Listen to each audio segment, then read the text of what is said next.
All right, I think we are live. Hi, Ann. Hi, Nicole. Thanks for chatting. For everyone who doesn't know, my name is Salma Ahmed. I'm a postdoc in the Murthy Lab at Princeton University. I just want to welcome all of you to our Systems Neuroecology Seminar Series, which I co-organize with Adam Calhoun, Emily Dennis, and Ahmed El-Hadi. Before we start, I always like to encourage everyone to ask lots of questions. There should be a big button at the bottom of your screen that says ask a question. You can just push that. I'll be monitoring that and the chat as well. And at the end of the seminar, I'll ask all of your questions. I'm hoping to keep the discussion going afterwards, even on Twitter if people want. Okay, it's my absolute pleasure to introduce today's speaker, Dr. Kim Hoke. Dr. Hoke is an associate professor in the Department of Biology at Colorado State University. Dr. Hoke's lab is truly integrative and collaborative. She addresses key questions in the evolution of neural systems and behavior via studies in multiple model systems, including different species of fish and amphibians. I'm really excited to have her here today. She's a recipient of numerous awards and honors, including the prestigious Montfort Professorship from CSU, and is renowned for her excellent mentoring and teaching, which we were just talking about briefly right before the seminar started. I'm really excited to hear her talk today on paradoxical ear loss in very well-known acoustic communicators. Thank you so much, Kim, for joining us. I'm really excited for your talk today. Thank you, Sama. I'm really glad to be here. I'm very glad Sama invited me to give my first actual virtual seminar. A lot of you may have been teaching online and otherwise giving a lot of seminars online, but this is actually my first experience with this. So I'm excited to be here, and I really just want to give a brief overview at the beginning of my lab and the types of work we have been addressing. Really, the reason that I stayed in science and have continued to want to conduct research is I'm just really curious about origins of diversity. So my PhD was in neuroscience, but then when I started as a postdoc, I really began working in a much more evolutionary framework. And I just was passionate about understanding differences between species, differences between populations, and differences between individuals in all sorts of phenotypes. And a few years ago, a collaborator at Cornell introduced me to this paper by Oster and Albrecht, 1982, that really nicely encapsulates my view of the origins of diversity. So I'll just walk you through this framework to indicate like this very generic view of diversity can start in many ways from thinking about genotypes. So organisms have different genotypes. Those genotypes cause changes or foster changes or differences in molecular and cellular networks. Here, this is very broadly defined. You can think of this as developmental processes. You could think of this as transcriptional systems and gene regulatory networks, neural systems. But basically, you end up with variation in molecular cellular networks that are associated with organismal phenotypes. This original picture shows those organismal phenotypes is having discrete categories, so categories 1 through 5 in this picture, but the same principle would apply for quantitative variation in phenotypes. So we can connect genetic variation through these complex mechanistic systems to organismal phenotypes. And this is really considered by some in discussing genotype-phenotype maps. And we know these maps are complex and that it's not a very precise one-to-one relationship in many cases. So now I'm showing you there's a couple of developmental trajectories that an individual genotype might experience. And those, in this case, could shift molecular or cellular networks, but you might still end up with the same possible phenotypic outcome.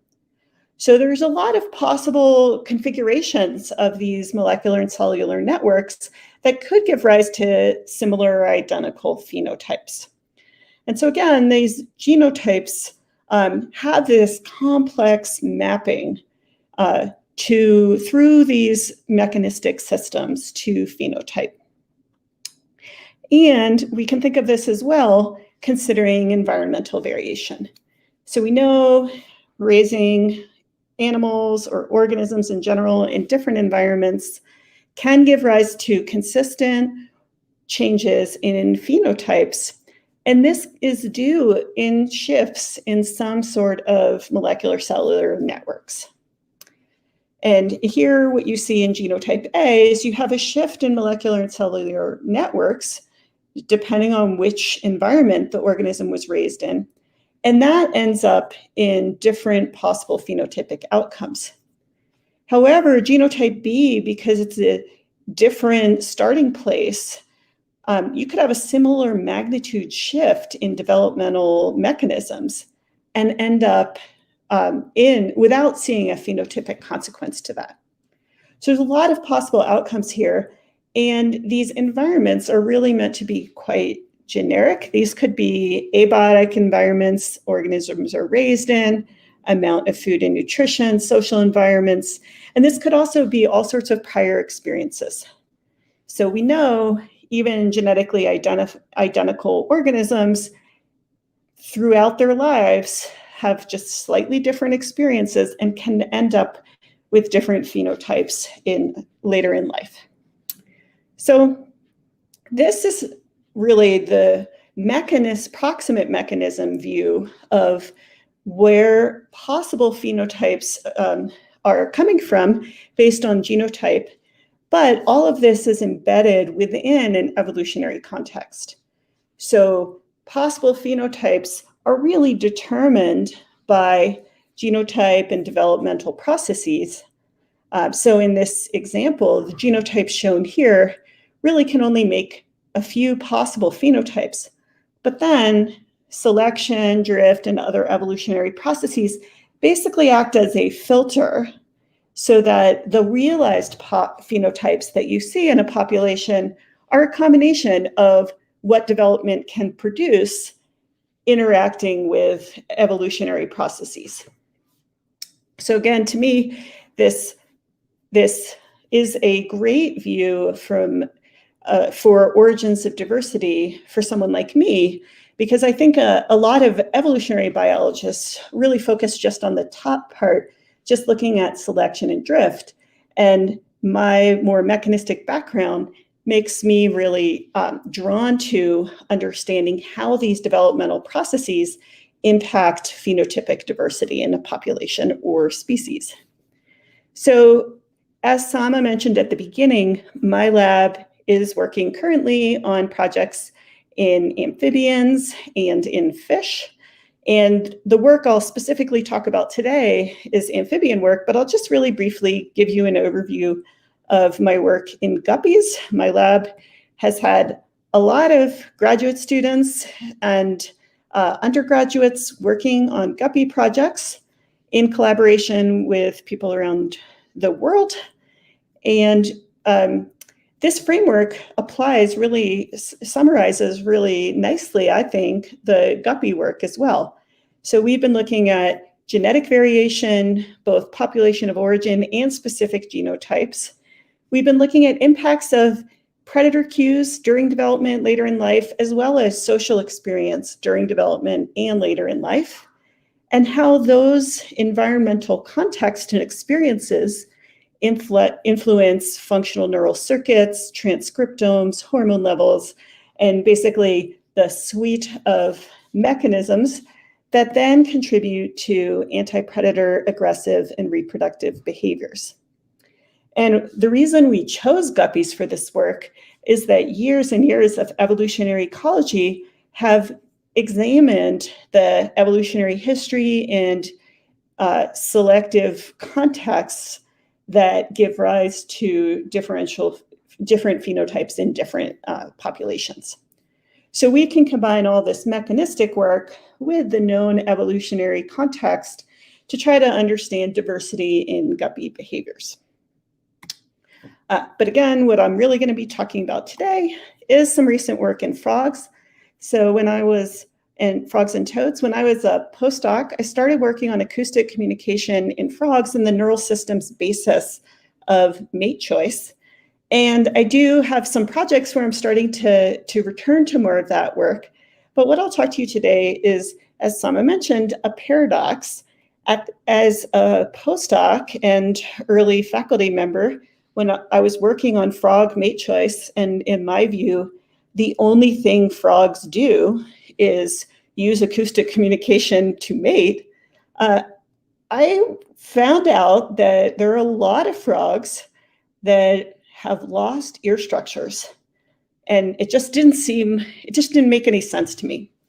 So I worked extensively with graduate student Molly Womack, postdoc Jenny Stanosky, current graduate student Rachel Fleming on a NSF-funded project.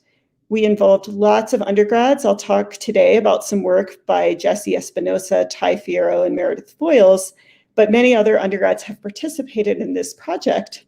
And really putting together all the work from all these fantastic scientists, we've all become even more confused by why frogs and toads would lose ears so frequently. But I think we've got a really cool story when we put everyone's work together.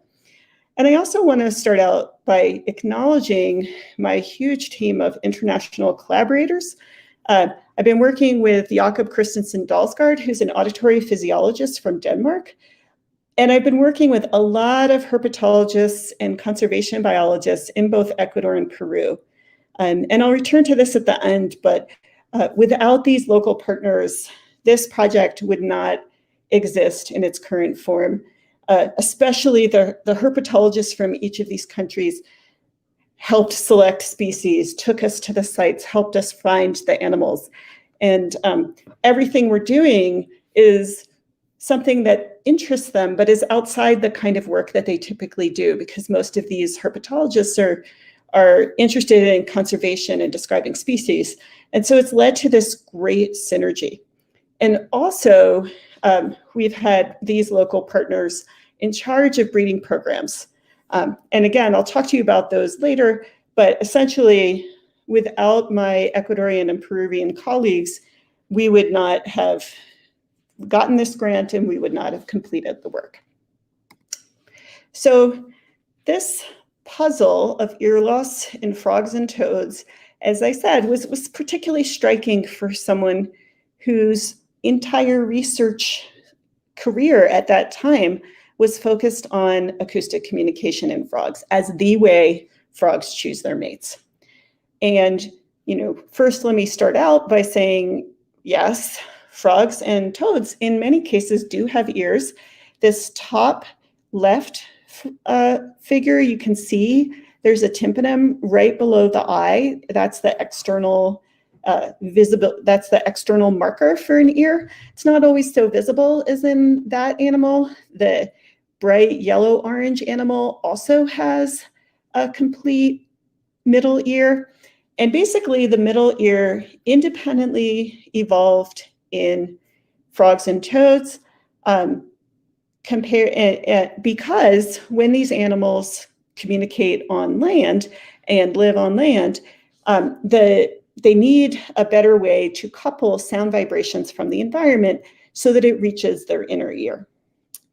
But despite that typical benefit of middle ears for hearing in terrestrial species, there are a lot of species, like the striped frog here, that have lost ear structures. And let me first show you this beautiful model that my master student, Rachel CT, made based on soft tissue micro CT scans. So basically, the tympanum that you could see, the tympanic annulus, is the bony structure surrounding this very thin membrane called the tympanum. And that's the part that is visible externally.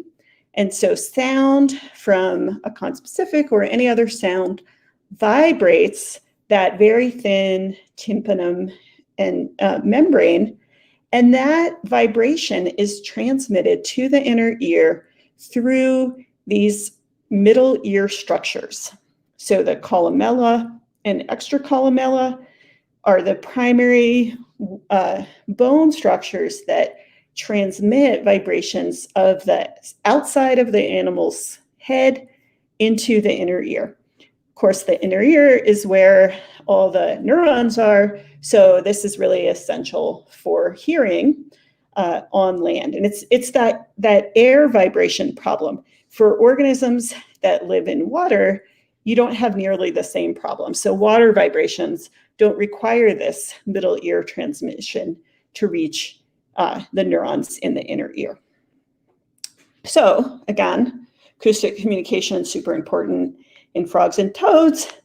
Terrestrial animals evolved middle ears independently in amphibians, also independently in birds and mammals, because you need this for higher frequency hearing on land. But there are a lot of frogs and toads that completely lack those middle ear structures. They have the inner ear, they have the neurons in the inner ear, they have this other amphibian-specific opercular system that is a second pathway to the inner ear, but they completely lack all those middle ear structures. There are also partial ear losses where some of the middle ear structures are retained and some are not present or underdeveloped. So one of the first things that we did was look throughout the phylogeny of frogs and toads in collaboration with some Argentinian and Brazilian herpetologists. And we reconstructed the evolutionary history of ear loss and ear regain in these lineages and found that at least within amphibians, there appear to have been 38 ear loss events based on this reconstruction.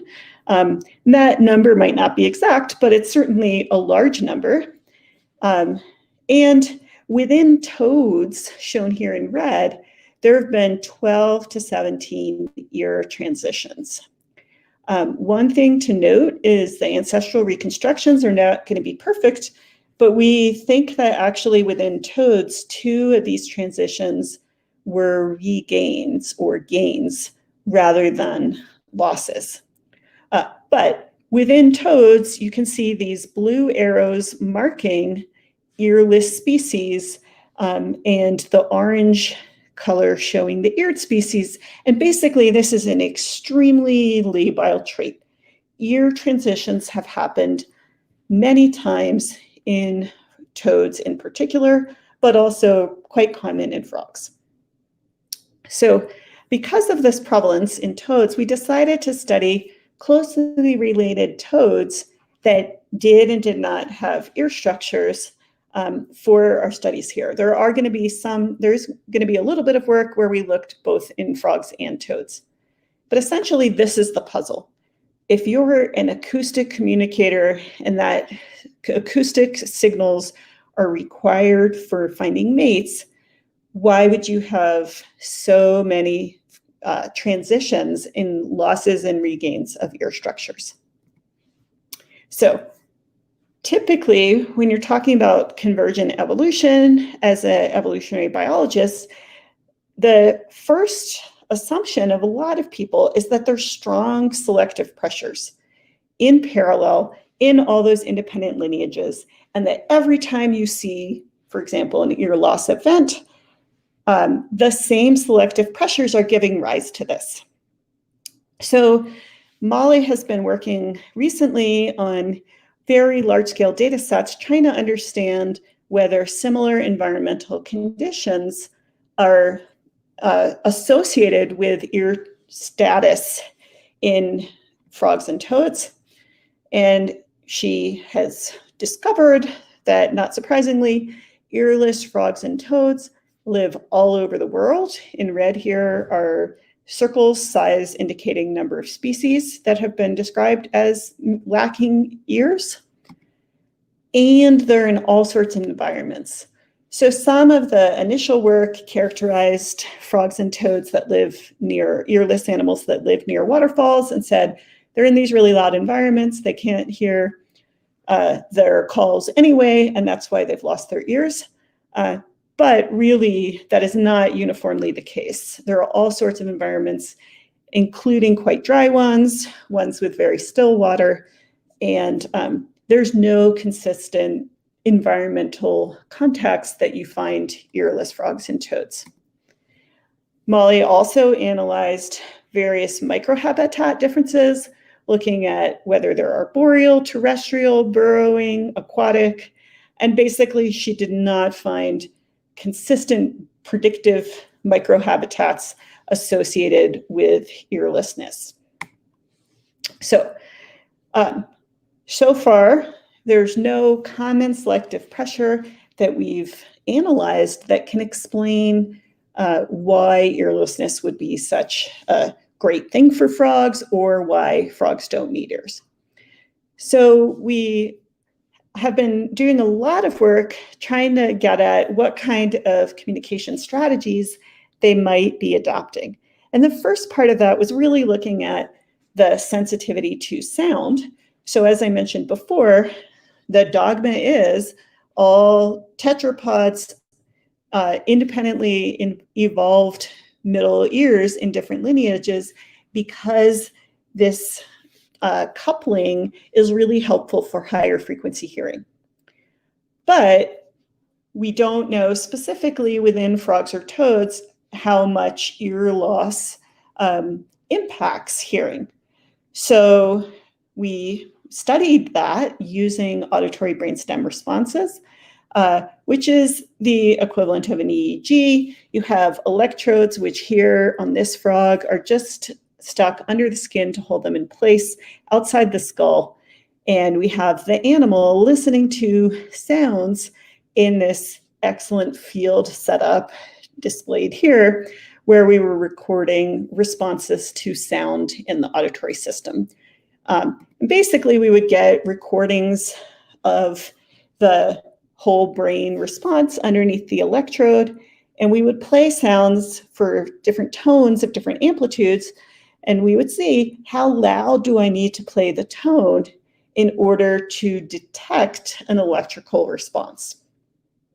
So here you can see a really nice response for a tone played at 80 decibels, a moderate response for a tone played at 70 decibels, and you can keep getting quieter until the response is not measurable. So that's how you can measure auditory response, hearing sensitivity for a single tone. If you do that process for a whole bunch of tones, you can end up with an audiogram. And here's an audiogram for one species. We've smoothed the data here, but basically the threshold is plotted on the y-axis, and the frequency of the tone is plotted on the x-axis. And essentially, higher on this graph means less good hearing. This means a value of 100 means I had to play the sound as loudly as our speaker could broadcast it in order to see an electrical response from the frog auditory system.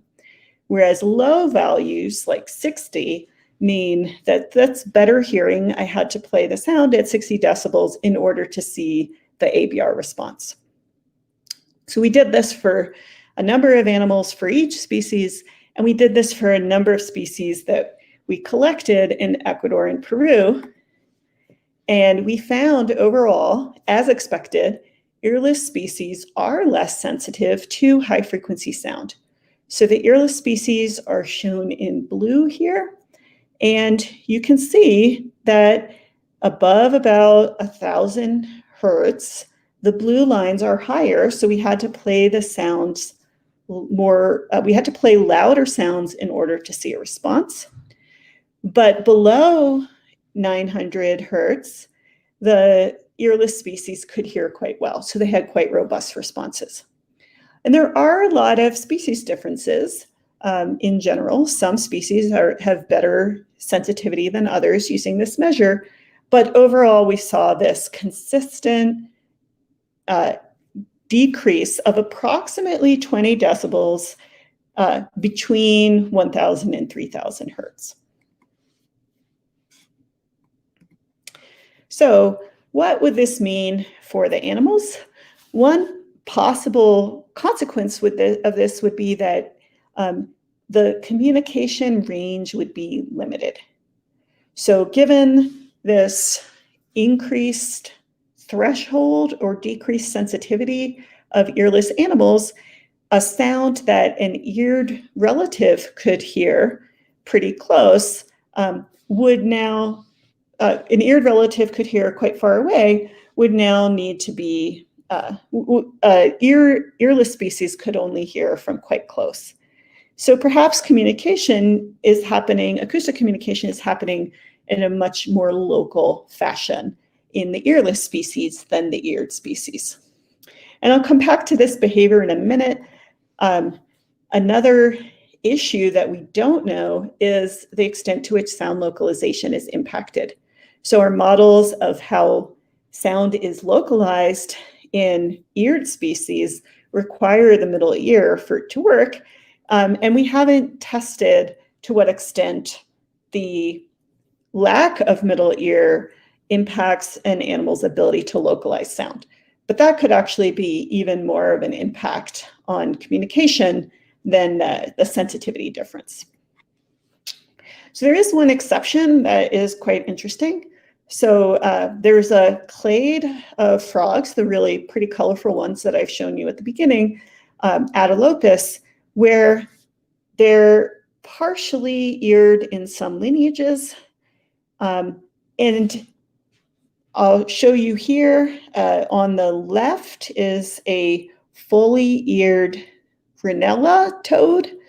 Atelopus, the partially eared ones, have nearly all the ear structures, but in this case, the tympanic annulus is incomplete.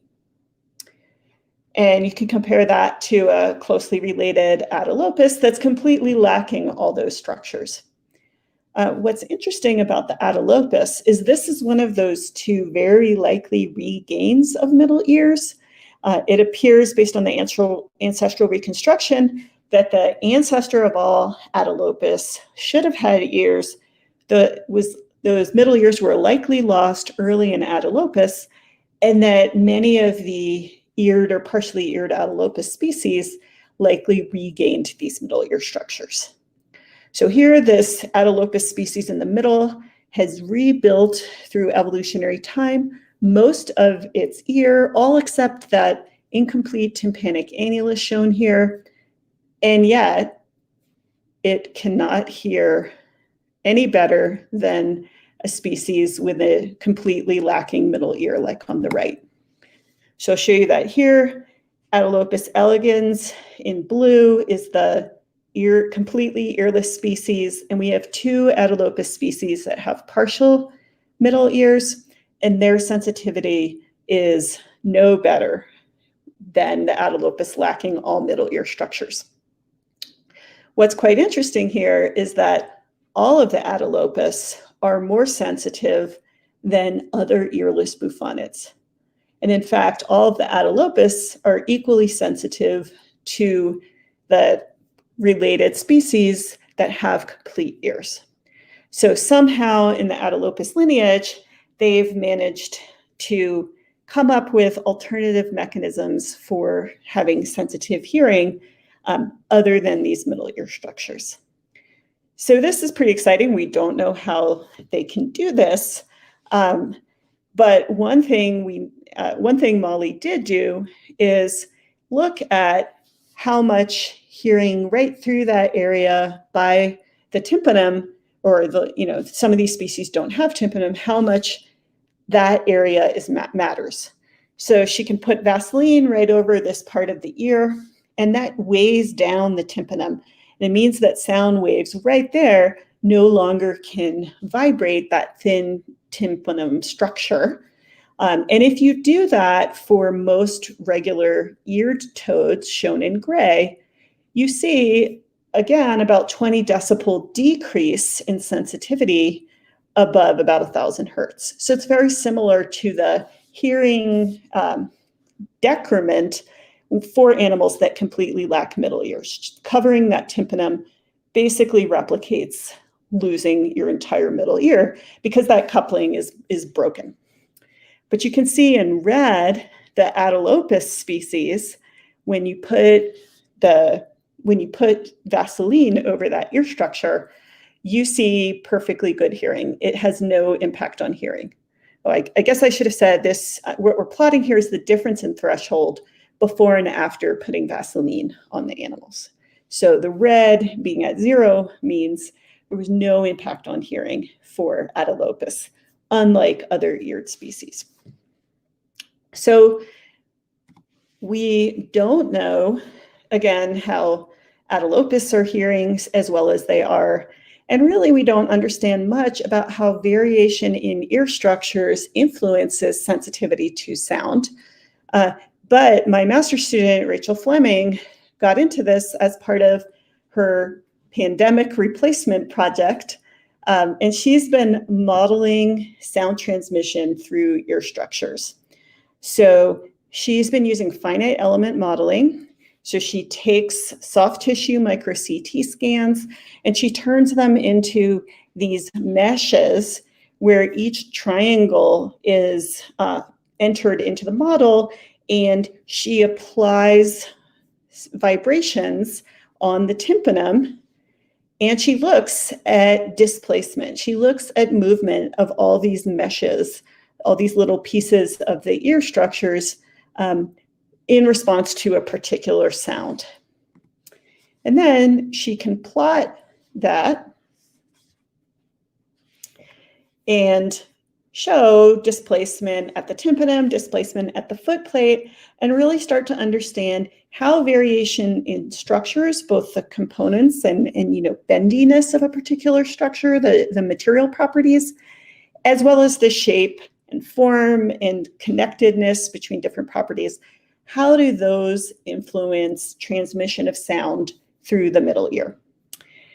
So Rachel is actively doing this, and this is a place that I think it could be a really cool opportunity for that new NSF postbaccalaureate fellowship, where there's a special funding mechanism. So if anyone knows a student who would like to do this sort of modeling, please have them contact me, because I think it would be really cool to keep doing more of this work.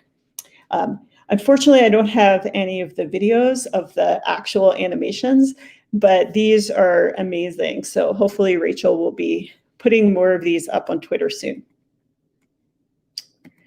So another aspect that we've looked at is sensitivity to vibrations.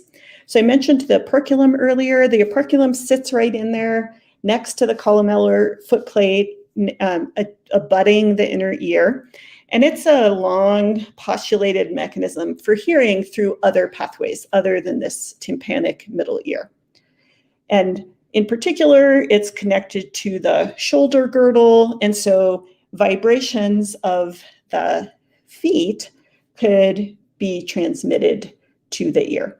So to measure this, Molly would put animals in the same ABR setup, but on a little vibration plate, vibrate the animals and see, again, how big of an amplitude vibration do I need to see a response in the auditory system, just like the ABR. And what she found was that all toads are very sensitive to low frequency vibrations through their body. So here's thresholds. Again, orange and blue indicate eared and earless species. And species differ, but there's no consistent benefit or decrease in sensitivity if you're based on your middle ear structures. And they are very sensitive, so the threshold is a lot lower than we need, for example, for our iPhone vibration. Our iPhone vibration threshold amplitude is much higher than what these frogs are able to hear. So I've just told you a lot about hearing, vibration sensitivity, and for me, the real missing piece here is the question: how do these hearing differences and vibration sensitivity differences impact mating.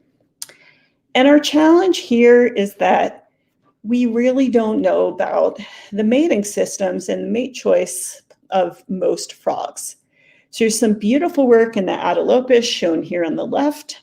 Atelopus, as you can guess, based on how colorful they are, they're actually diurnal species. They live near fast-flowing streams, and as part of their mate choice, they do a hand movement behavior.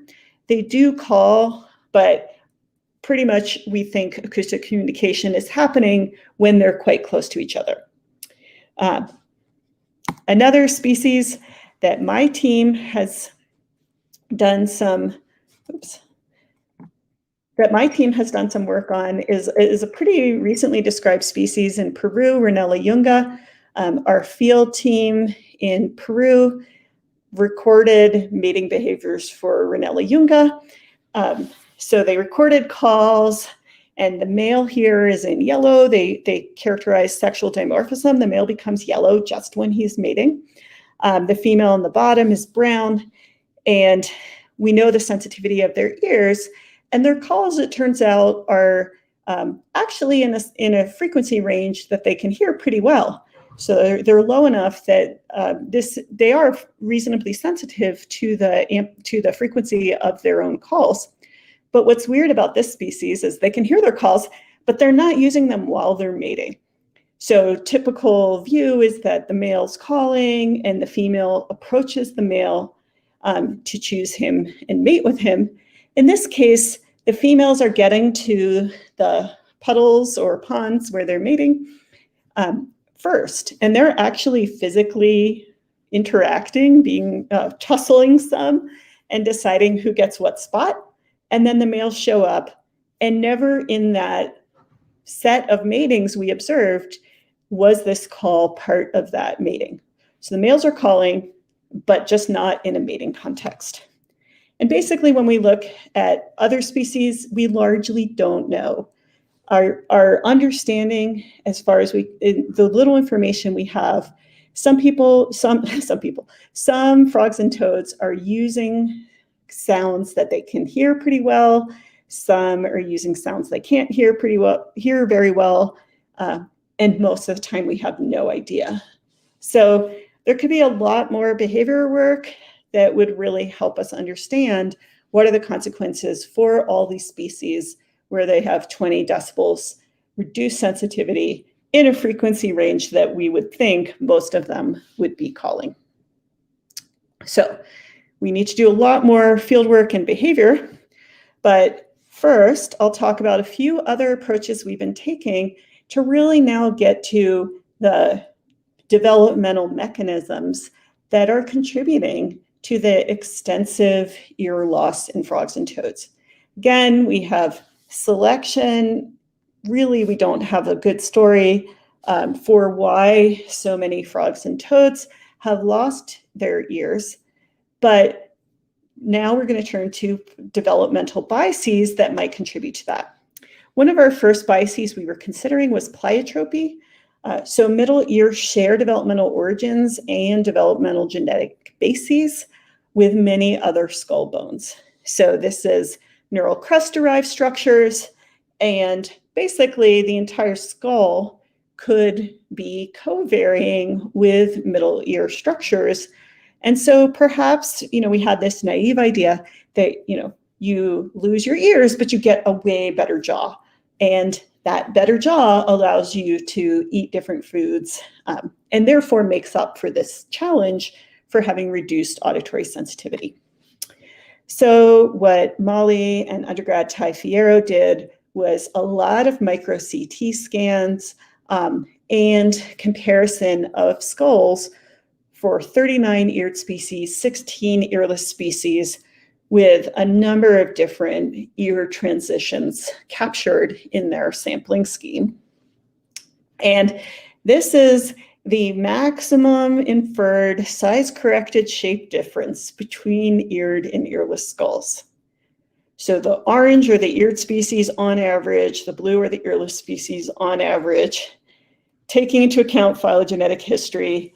And I hope you're really impressed that perhaps the earless species are slightly narrower and slightly longer in their skulls. This is a very small magnitude difference that we don't think is necessarily meaningful. This does not mean that eared and earless species have identical skulls. There's a lot of species variation and phylogenetic history explaining variation in skulls. It's just that we don't see a consistent difference across all the earless lineages that seems to be of large magnitude. It's just these small magnitude differences. They also looked at other skull bones. There are other skull bones that are frequently lost. And basically none of these typically lost skull bones are associated with ear loss. And we essentially couldn't find skull features that covariate with ear loss. So middle ear structures seem to be quite independent in their development from the rest of the skull. So Molly got a DDIG proposal to sequence candidate ear loss genes, again, trying to look for other possible pleiotropic causes for ear loss, contributing to the prevalence of ear loss. She got tissues from various museums and collaborated with Alan and Emily Lemon to look at sequence variation in a number of genes we don't expect are involved with ear loss and a number of genes we are.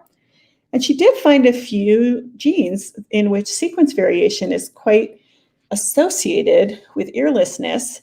For these 6 candidate genes shown here, these transcription factors known to be involved in development of many structures and very likely involved with ear development in toads, she found that earless species have a higher number of amino acid changes compared to the eared species.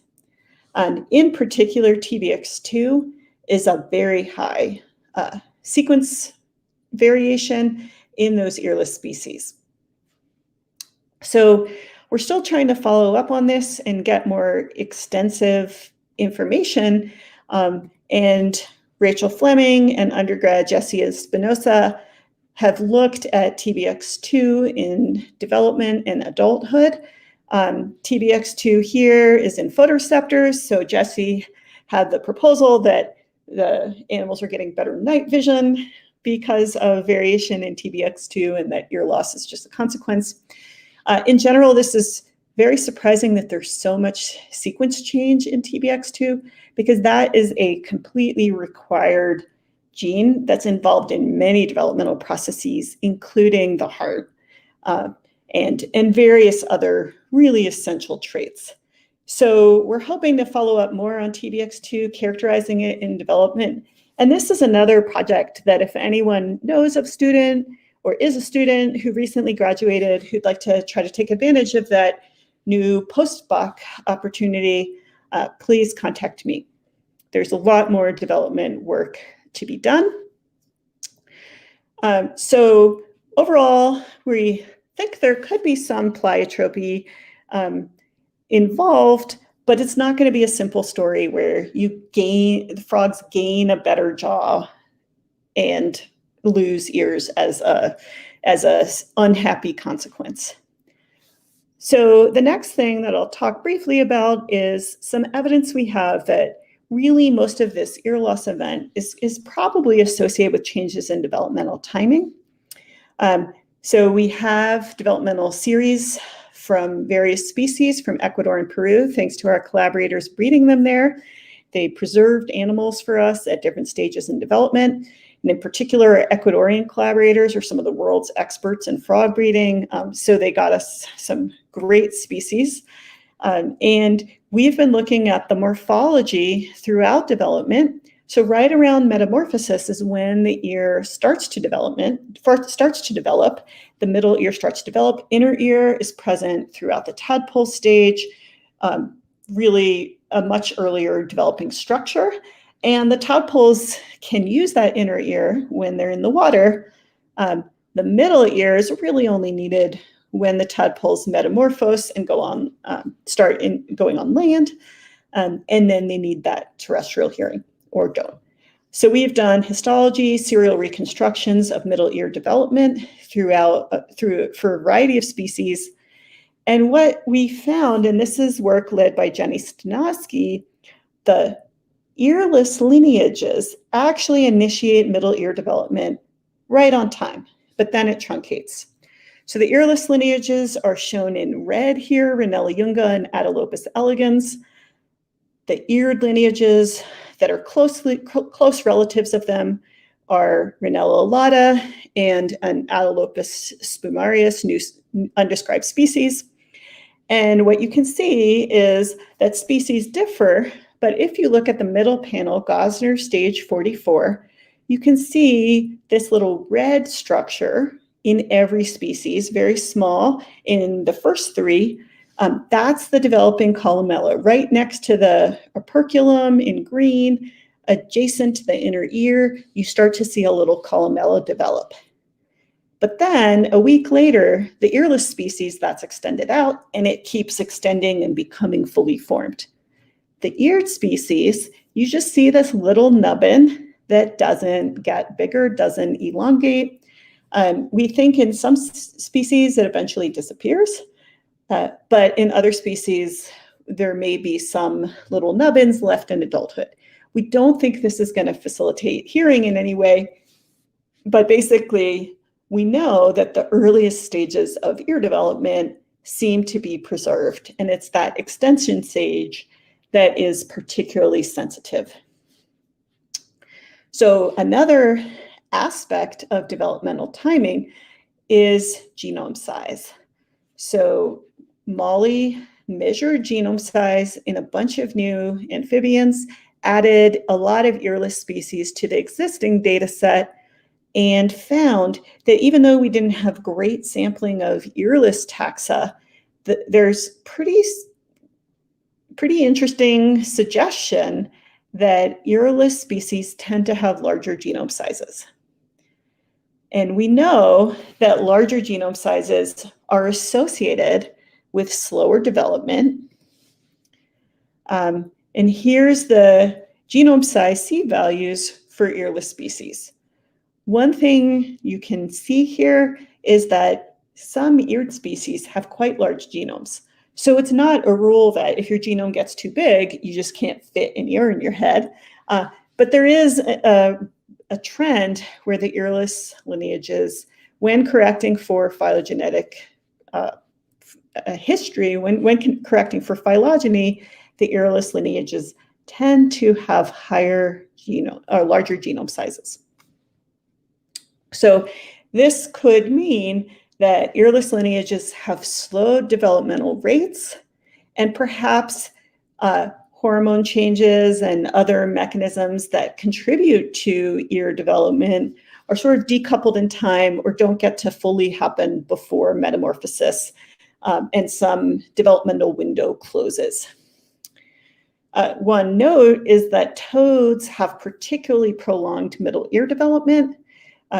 Previous analyses have indicated that toad ear development can last for 1 year post-metamorphosis, whereas a lot of frogs have ear development that can be as fast as a couple of days or a couple of months. Molly, in her early measurements in toads, showed that until they fully complete their ear structures, they're essentially don't have the benefits of the middle ear at all. So for that long developmental time window for toads, they're pretty insensitive to sound on land. So this late development and prolonged development in toads possibly could contribute to their greater sensitivity to whatever developmental changes are giving rise to middle ear structures. And that could help explain why ear loss is so prevalent within toads. So what I've shown you so far today is that we know that transcription factor sequence evolution and larger genome size exist and could be biasing developmental networks to give rise to different ear structural phenotypes. We haven't firmly made these connections yet. These are really candidates, and we need a lot more developmental work to understand how transcription factors and genome size alter developmental processes. We expect that there would be slowed developmental rate or altered cell-cell signaling based on these genetic differences, and that causes ear development to truncate, which is especially common in toads, given their developmental processes that give rise to middle ear structures and how long it takes in typical toads. These mechanistic processes will lead to alternative middle ear structures and functions. And we're still pretty interested in the functional consequences and how variation of ear structures leads to the species differences we see in hearing sensitivity.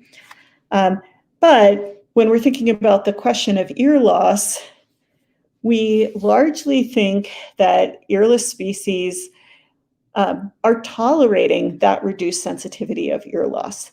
This may be largely in the evolutionary context where genome size is expanding due to genetic drift. It's not necessarily better for the frogs because of some other phenotype, but they're able to continue to find mates, and therefore there isn't strong enough selection to preserve ears, developmental processes leading to ears in these taxa. It's also possible that there are some pleiotropic benefits. And again, we're hoping that our studies of development will help put this in the whole organism context to understand what possible benefits might be contributing to this rampant ear loss in toads.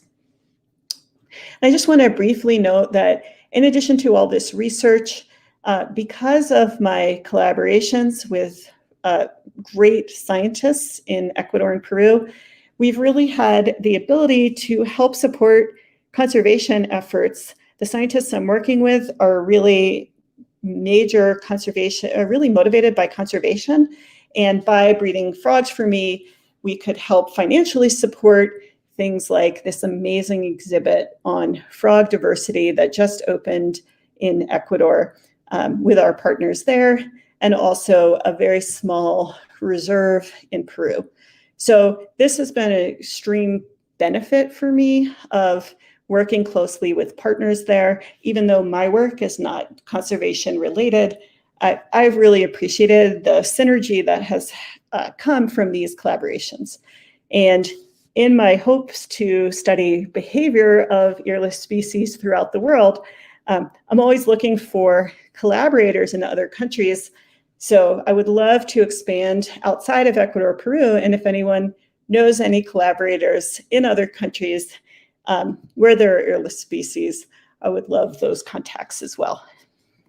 So with that, I will end and see if there are any questions.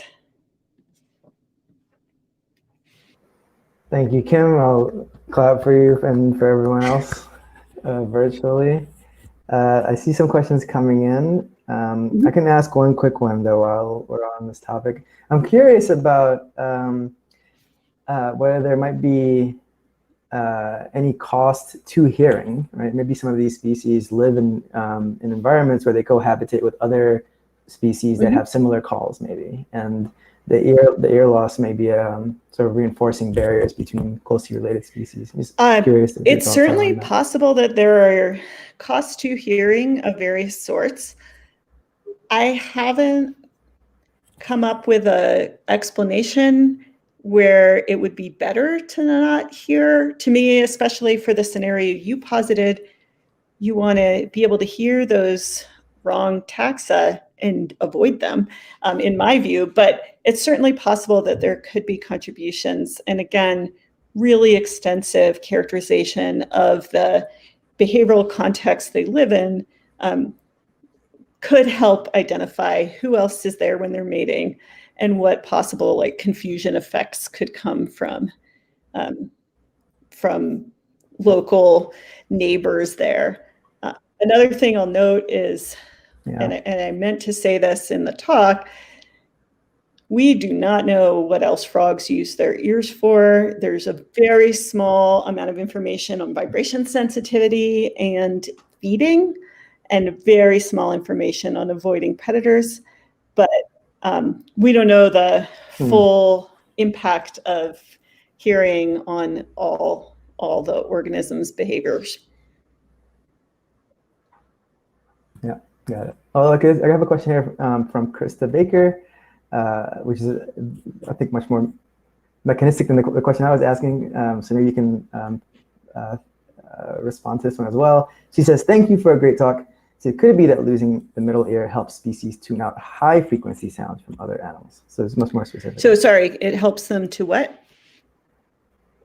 She said, "Could it be that losing the middle ear helps species tune out high frequency sounds from other animals?" And again, I mean, that certainly is possible. It's not clear why they would need that, but